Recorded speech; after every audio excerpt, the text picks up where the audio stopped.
Au nom du Père et du Fils et du Saint-Esprit. Amen. Voilà que aujourd'hui nous entendons un notable. L'Évangile nous dit, selon les traductions, un notable, un jeune homme riche, enfin voilà, quelqu'un qui a vu bien et qui est en vue, posant la question fondamentale, essentielle de toute l'existence humaine, qui souligne d'ailleurs Saint Jean Chrysostome en disant finalement il n'y a qu'une seule question que l'homme doit se poser, c'est comment être sauvé? Que dois-je faire pour avoir la vie éternelle? Et cette question-là, cet homme, s'approchant du Christ, eh bien, il la pose, il est préoccupé, il est motivé par l'essentiel, par la seule chose qui compte, comment entrer dans le royaume de Dieu, comment être sauvé, comment être avec Dieu. C'est admirable. Et vraiment, cet homme-là est assez exemplaire dans sa démarche. Et en s'adressant au Christ, il lui dit, probablement par déférence, probablement par bienveillance, et puis peut-être parce qu'il a entendu les miracles qu'il a accomplis, les paroles extraordinaires qu'il a prononcées, il lui dit bon maître. Et la réponse du Christ est signifiante et surprenante, parce que tout de suite il bascule dans un autre registre, il n'est plus dans un dialogue, je dirais, normal, au premier degré, même uniquement dans un enseignement comme lorsqu'il parle en parabole ou qu'il s'adresse aux foules, il bascule d'un coup, quelque part un petit peu dans l'histoire, dans la théologie, et paf, d'emblée, de but en blanc, il lui dit « Pourquoi m'appelles-tu bon? Il n'y a de bon que Dieu. Seul Dieu est bon. Seul Dieu le Père est bon. Seul Dieu est plein de compassion et envoie quotidiennement sur les bons comme sur les méchants, à l'image du soleil, sa grâce. » Voilà, celui-là est la véritable bonté, la source de la bonté, la source de la sainteté. Et en posant ça, il ne fait que montrer que finalement, même lui, et on ne sait pas s'il est considéré à ce moment-là comme Dieu, comme le Christ, comme un prophète, un Messie, ou juste un rabbi sage, on ne sait pas trop, mais il pose cette réalité que lui-même, tout élevé qu'il puisse être, n'est qu'une image de Dieu. Seule la source de toute bonté et sainteté, c'est Dieu. Et l'homme ne peut que ressembler à Dieu. C'est très important parce que ça va poser, pour de nombreux pères qui l'auront commenté, la suite de la manière, d'une des manières dont nous pouvons lire cet épisode, ce dialogue tout à fait marquant et connu. Par ailleurs, il se met à faire une réponse qui finalement somme toute un peu convenue, un peu banale pour des juifs érudits.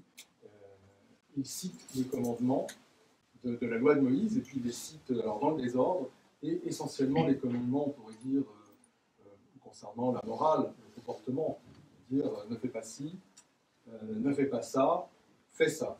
Mais qui sont des, voilà, vraiment, on est sur le bon comportement, comportement digne, ce qui vraiment il ne faut pas faire. Et il omet, en fait, et on va voir que c'est volontairement qu'il le met, le commandement essentiel, qui évidemment, tu aimeras ton Dieu de tout ton cœur et de toute ton âme, et celui de ton prochain comme toi-même. Il ne le dit pas. Et cet homme-là, donc, effectivement, confirme une chose extraordinaire, et qui va d'ailleurs engendrer une réaction du Christ impressionnante, puisqu'on traduit parfois, quand il dit au Christ, tous ces commandements, depuis mon plus jeune âge, je les garde, c'est extraordinaire. Quand même, quel ascèse, quel homme vertueux, quel homme pieux. Et le Christ le regarde et il l'aime. Ça, c'est quand même inouï.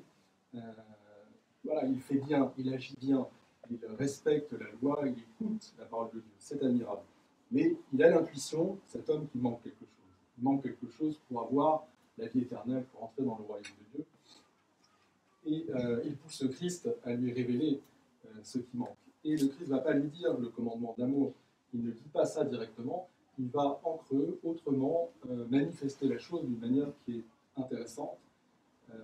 Il va lui dire, écoute, voilà, vends tout ce que tu as, donne tout ce que tu as, donne-en le produit aux pauvres, et une fois que tu as fait ce don de tous tes biens, suis-moi. Il propose ça. Et là, évidemment, l'homme est triste, il est bloqué, il s'en va. On le dit, parce qu'il possède beaucoup de richesses. Et c'est là qu'on voit où veut en venir le Christ, finalement, c'est que, quelque part, il est retenu par ses biens, il aime plus ses biens que le Christ. le maître, le Dieu homme, lui propose de venir, de le suivre, eh bien, son amour pour Dieu n'est pas aussi fort que ces richesses qu'il doit garder, cet amour pour les richesses, pour ce qu'il a. Et c'est là l'illustration de cette application de ce commandement-là. Une illustration un peu rude, un peu carrée, qui va surprendre les apôtres, qui va leur faire dire qui peut être sauvé. Et le Christ répondra, oui, c'est impossible à l'homme, mais c'est possible pour Dieu. Et ce qui est très intéressant, c'est que vous voyez, vous avez entendu dimanche dernier, on parlait déjà des richesses. La période de l'Avent, à plusieurs reprises, on va parler des richesses, et avec cet homme qui voulait stocker ses richesses et qui va mourir dans la nuit, donc qui se trompait encore une fois de richesses, j'évoquais le fait que ces richesses-là n'étaient pas celles qu'il fallait pour la vie éternelle, pour le royaume de Dieu, et on contemplait le fait que, comme le disait saint Séraphin de Sarov, ou encore dans d'autres termes, les pères tels que saint Maxime, saint Damas, que finalement les richesses que l'on devait acquérir, de la même manière que l'argent, c'était l'Esprit Saint. Le but de cette vie divine était de la vie humaine et d'acquérir la grâce infinie, les énergies divines. C'était ces richesses-là dont il s'agissait.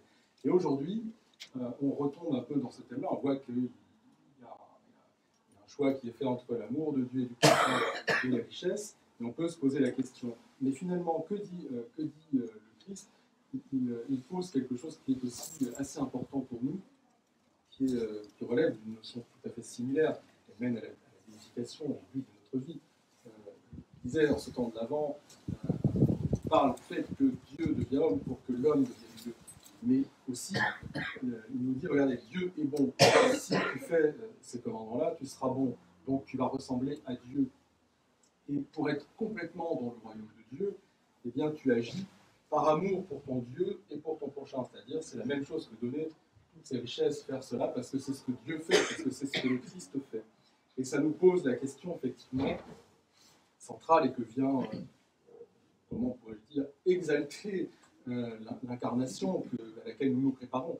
C'est que l'homme est fait à l'image de Dieu. Ça, nous le savons par les Écritures saintes, parce que tout l'enseignement de l'Église et des Pères nous dit l'homme est porteur de l'image de Dieu. Et l'homme est aussi fait selon la ressemblance de Dieu. Et les deux choses sont différentes. L'image, elle nous est révélée au moment de l'incarnation, parce que là, nous savons à quoi nous ressemblons, au Christ qui devient homme, et qui nous fait ressemblant aussi à Dieu, du coup. Mais cette démarche qui doit être de notre ressort, c'est de ressembler à Dieu, d'acquérir la ressemblance à Dieu. Et c'est très intéressant parce que des pères tels que, par exemple, saint Irénée de Lyon nous disent que finalement, eh bien, avant l'incarnation du Christ, certes, nous savions que l'homme était à l'image de Dieu, mais c'était difficile déjà d'en savoir plus, parce qu'on ne voyait pas Dieu. Mais en plus de ça, la ressemblance, elle était perdue assez rapidement, puisqu'il était difficile de savoir à qui ressembler. Or, à l'incarnation du Verbe qui devient homme, là, nous pouvons contempler l'image qui doit être la nôtre. Et lorsque nous voyons son comportement, que nous entendons ses paroles, que nous voyons sa vie, eh bien, nous voyons comment acquérir la ressemblance à Dieu, comment être ressemblant au Christ par son comportement, par ce qu'il fait, par ce qu'il dit, par comment il est. Et ça, c'est tout à fait nouveau.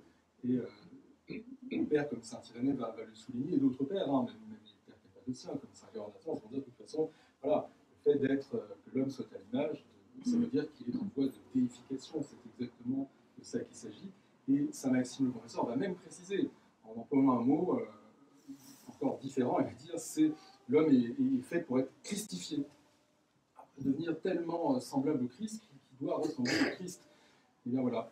Et alors, bien entendu, il ne faut pas se tromper, on parle de cela, mais voilà, le Père est le Père, le Christ nous permet de voir l'image de Dieu qui est en nous, mais lui-même est porteur de l'Esprit, et ce qui va être d'acquérir la ressemblance et du ressort de l'Esprit Saint, comme nous le voyons la semaine dernière, c'est aussi pour ça qu'on en parle quand même dans le temps après Pentecôte. Donc voilà, il ne faut pas perdre ça de vue, ce qui est tout à fait étonnant. Et donc, on peut évidemment, comme l'explique le Christ au jeune homme, prendre les choses aussi au premier plan, c'est-à-dire que, bien sûr, si nous avons la capacité d'aimer Dieu véritablement, c'est-à-dire d'aimer Dieu plus que tout, eh bien, nous allons pouvoir nous libérer de nos richesses, nous allons pouvoir faire du bien comme Dieu le fait avec ce que nous avons. Nous allons donc acquérir cette ressemblance au Christ. Mais nous pouvons aussi voir la chose suivante, c'est que nous-mêmes sommes, d'une certaine manière, un peu brutes, la compilation de ce que nous héritons de la société, de notre histoire, de la biologie, de la psychologie, de nos intérêts, de ce que nous faisons, de ce que nous possédons, etc. Ça, c'est ce que l'on pourrait considérer comme la personnalité, quelque chose qui est notre quotidien, mais qui n'est pas ce que nous sommes nous-mêmes vraiment, qui n'est pas non plus l'image de Dieu en nous. Et ces choses-là, on peut les considérer comme des richesses, aussi les talents que nous avons, les passions, sciences nobles du terme que nous avons, ce qui fait que nous sommes des grands médecins, des passionnés de telle ou telle chose, des gens très compétents dans tel domaine. Tout ça, ce sont des richesses. Et si nous sommes dans la considération de tout ça, si nous passons notre temps à vivre de ce qui est venu voilà, nous constituer, eh bien quelque part, nous préférons ces richesses à Dieu. Nous ne le suivons pas. Nous ne rentrons pas dans le royaume en acquérant la ressemblance à Dieu. Parce que le Christ ne fait pas cela. Le Christ, il a compris la croix, il s'oublie lui-même, il se sacrifie totalement, il fait rayonner l'Esprit du Père, il apporte le salut, et il aime Dieu, il aime le prochain comme lui-même, puisqu'il discerne l'image. Et donc, il y a aussi quelque part là un comportement qui nous est vraiment précieux dans ces temps de carême, qui va être de nous débarrasser, de faire fi de tous ces éléments qui viennent s'agréger, qui constituent à travers notre histoire personnelle, et que nous héritons des parents, de la nation, de tout ça. Tout ça, on l'abandonne pour essayer de le donner par amour pour Dieu et par amour pour le prochain. Et nous arrivons dans un calme, dans un silence intérieur, dans un dépouillement intérieur de plus en plus, qui va nous permettre d'apercevoir ce qui est en nous vraiment, la personne. C'est un sujet, j'en ai entendu l'admirable catéchèse de Père Marc-Antoine sur le sujet, cette personne, cette hypostase qui est vraiment là, le cœur qui va pouvoir être vraiment à la ressemblance de Dieu, ou ce signifie aussi l'image, et bien nous pouvons nous en débarrasser voilà, grâce à la prière, grâce effectivement aussi à la charité, même matérielle, à l'amour du prochain plus que de nous-mêmes, grâce à ce silence, au fait de rentrer en soi, de se débarrasser de ces scories, de dire voilà, c'est Dieu que je préfère, donc je vais chercher à le suivre, je vais chercher le royaume, et je laisse tomber le reste progressivement pour pouvoir suivre Dieu. Alors, bon, voilà, la direction est, vous savez, ça, nous avons un modèle absolument extraordinaire, et c'est pour ça que ce temps de l'Avent, la sagesse de l'Église nous offre cet évangile pour nous préparer. Le modèle qui a accompli cela, c'est la Mère de Dieu. La Mère de Dieu, elle a abandonné tout ce qu'elle est, elle s'est débarrassée de tout, et elle a acquis cette pureté intérieure, ce silence, cette virginité. Et en acquérant cela, eh bien, elle a pu être enceinte de Dieu. Elle a pu recevoir la vie. L'Esprit Saint est venu sur elle et elle a engendré le Verbe. Et c'est cet exemple-là qui nous est donné pendant ce carême. Parce qu'avec cette démarche-là, par amour pour Dieu, eh bien, nous-mêmes, à l'image de la Mère de Dieu, nous rendons possible d'avoir le Verbe qui est en nous et de conformer notre personne au Christ, donc atteindre cette christification qui nous est proposée, cette ressemblance, c'est-à-dire tout lâcher par amour pour le Christ, qui, bien entendu, face à l'attachement, ça on voit bien l'enthousiasme général, c'est très difficile, on ne peut pas y arriver seul. Donc, on en revient à la phrase que les apôtres suscitent du Christ et qui finalement est un encouragement immense. C'est pas possible pour nous, mais Dieu, lui, peut faire ça, il peut accomplir ça. Et voilà, nous sommes tous unis par notre prière collective, parce que nous célébrons, mais aussi dans notre prière individuelle, nous ne sommes jamais séparés, parce que nous sommes en communion les uns avec les autres. Et nous demandons à Dieu de réaliser cela en nous. À notre Dieu soit honneur et gloire pour les siècles des siècles.